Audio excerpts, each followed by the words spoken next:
నమస్తే అన్న. నమస్తే, చెప్పండి. ఇప్పుడు పవన్ కళ్యాణ్ గారు డిప్యూటీ సీఎం అయ్యారు కదా, సో ఎలా అనిపిస్తుంది అన్న? అన్న సూపర్ అన్న.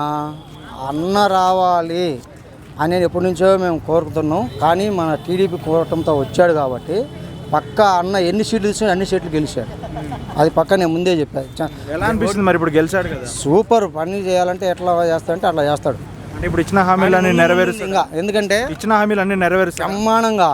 ముందు చెప్పింది ఎప్పుడు 2019లో ఆయన చెప్పిన హామీలు ఇప్పుడు అమలు పరుస్తాడు. ఆయన గుర్తుపెట్టుకున్నాడంటే ఆయన వ్యక్తిత్వం అలాంటిది. ఎవరిదైనా ఒక వ్యక్తిత్వం అనేది చూడాలి. ఇప్పుడు మీడియాలో చెప్పటము, మర్చిపోవటము, నేను చెప్పలేదంటాం, ఇట్లా నాయకుల కాడు ఉంది.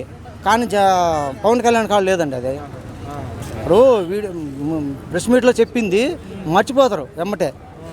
కొంతమంది నాయకులు, నేను వాళ్ళ పేరు చెప్పకుండా చెబుతా, నీ కాళ్ళు పట్టుకుంటాను, ఓడిపోతాడు, నేను వెళ్ళిపోతాను, ఎన్ని అన్నారు. ఇవాళ ఇప్పుడు ఏమైంది?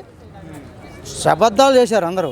కొడాలి నాని ఇలాంటి వాళ్ళు చాలామంది, అనిల్ కుమార్, ఇవన్నీ నేను అనలేదని అంటున్నారు. ఇప్పుడు అయ్యో, ఇప్పుడు గతంలో నీ అసెంబ్లీ గేట్ కూడా దాకానే ఉన్నారు కదా.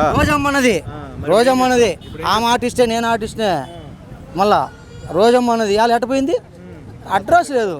పవన్ కళ్యాణ్ తలుచుకుంటే తమాషా అనుకున్నారా? అందులో చంద్రబాబు నాయుడు ఇద్దరు కట్టారు కాబట్టి నా కోరిక అది ఎప్పటి నుంచో ఉంది. పోయినసారే కొంచెం తప్పు, అంటే కలసకపోవడంలో కొంచెం విడిపోవటం ఇబ్బంది అయింది. గతంలో ప్యాకేజ్ స్టార్ అనేవాళ్ళు కదా, వాళ్ళకి లేదండి. ఆయన వ్యక్తిత్వం వేరు. ఆయన రూపాయి ఆశించి అవసరం ఏముందండి చెప్పు? ఆయన కోట్లకు ఇవాళ డేట్ ఇవ్వమని నేను చేస్తా సినిమా ఆయనతో డేట్లు ఇస్తే అట్లా కోట్లు ఇచ్చేటోళ్ళు ఉండరు ఆయనకి. కానీ ప్యాకేజ్గా పోగా ఎన్ని కావాల్సి రాజకీయం చేస్తారు తప్ప వేరేది లేని. అది తప్పు నిర్ణయం. వాళ్ళు అన్నారు ఇప్పుడు ఇవాళ పొడైపోలే.